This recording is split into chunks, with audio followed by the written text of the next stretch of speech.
I'm Ben with the BTC Sessions, and this is your Bullish Bit, brought to you by CoinKite.com, bringing you the best hardware to secure your Bitcoin. The Cold Card Queue, the Tab Signer, the Block Log, and plenty more goodies can be found over at CoinKite.com. Use code BTC Sessions for a nice discount at checkout. Why bullish, I think is really seeing the game theory of Bitcoin, it play out, right? So I bought my first Bitcoin into 2015, and 2016, 2017 started to go deep in the rabbit hole.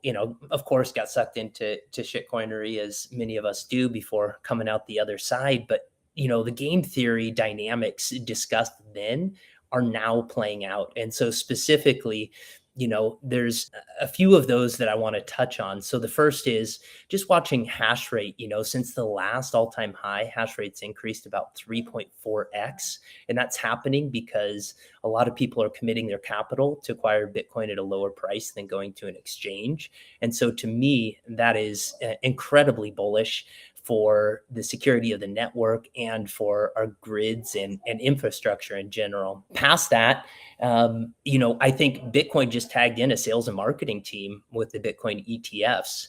Bitcoin has no marketing budget, but now Wall Street has aligned incentives with the Bitcoin network and is going to be selling the bejeebas out of their ETFs. And we all know that's not the ideal way to hold Bitcoin, but it's going to usher in a new cohort.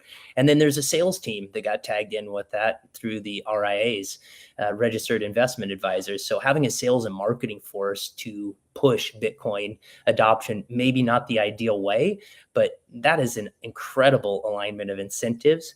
And then the third one that I see is, because of the grid integration with the energy companies, now energy companies have an alignment to support the Bitcoin network.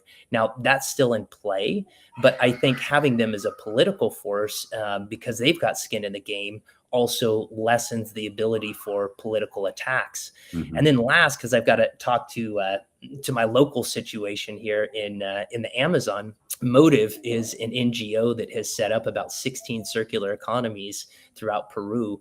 And, those circular economies wouldn't exist if the alignment of incentives weren't there. And so I've got one in my hometown here, and it's pretty doggone cool to go down and participate with a local circular economy. So yeah, just seeing the game theory action of Bitcoin and the incentives actually play out, having studied it so many years ago, is just like, it just makes me double down on what it is that we're doing.